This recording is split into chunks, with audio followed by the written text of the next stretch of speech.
Hello dear parents, welcome to my channel.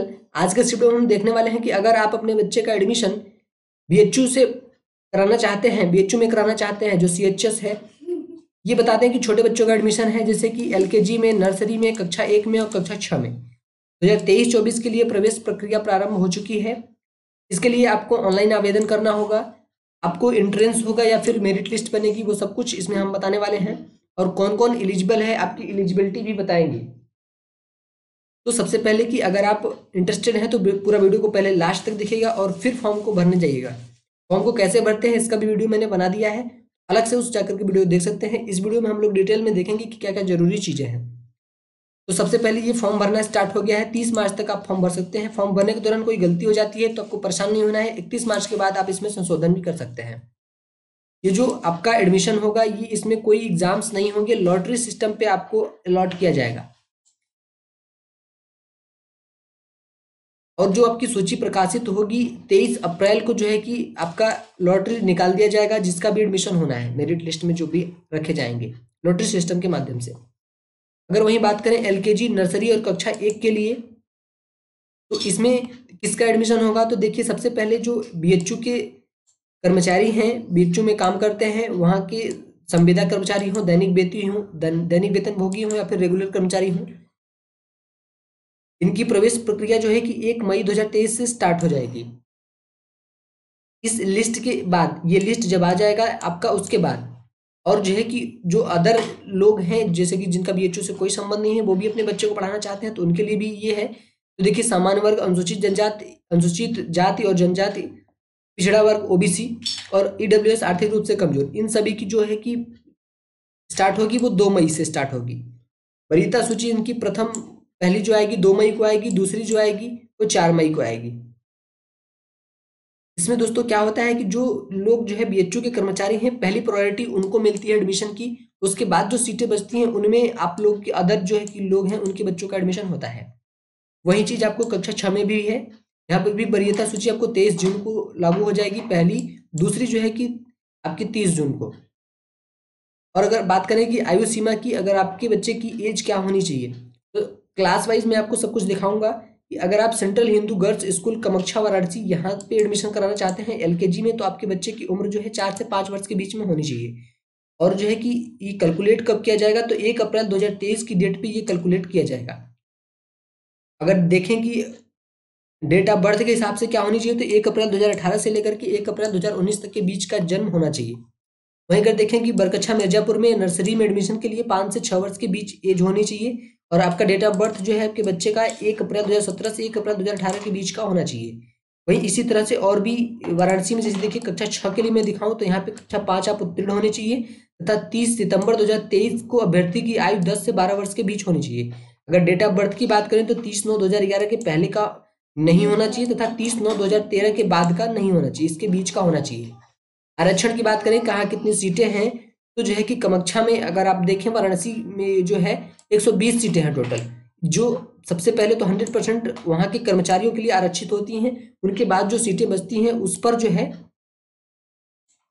इस हिसाब से, जैसे कि दिव्यांग के लिए 3%, 15%, अनुसूचित जाति के लिए, अनुसूचित जनजाति के लिए 7.5%, और अगर वहीं ओबीसी के लिए 27% और ईडब्ल्यूएस के 10%, इस आरक्षण के हिसाब से आपके बच्चे को सीट मिलेगी।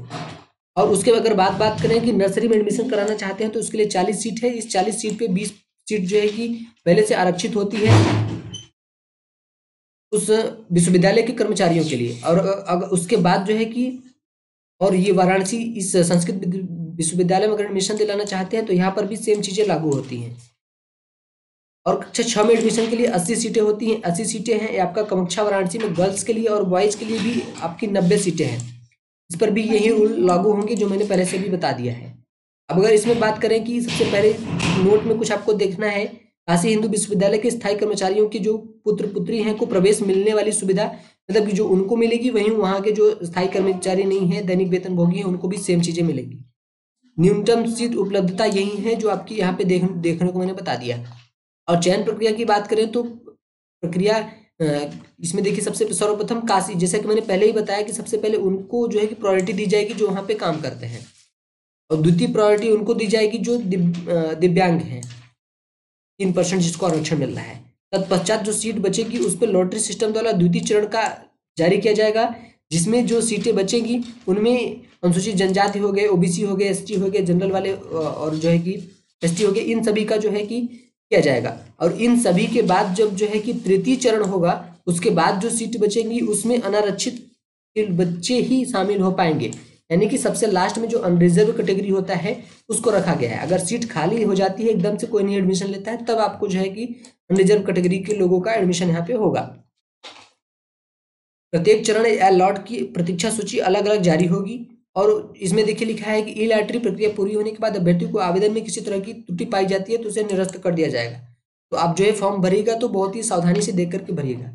और परीक्षा शुल्क भी आपको जमा करना है। परीक्षा शुल्क मैं दिखा रहा हूँ अभी कितना जमा करना है।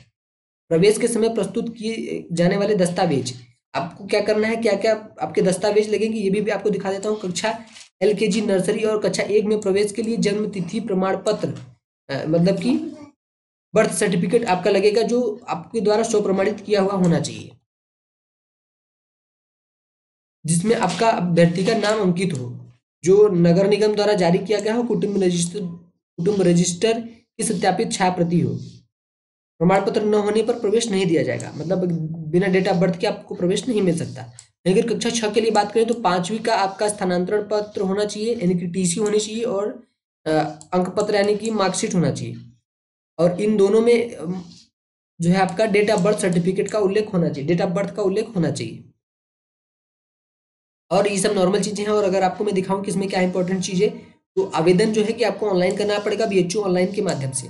आवेदन का वीडियो मैं अलग से बनाया हूँ, तो उसको जाकर के आप देख सकते हैं कि आप अपना आवेदन कैसे करेंगे।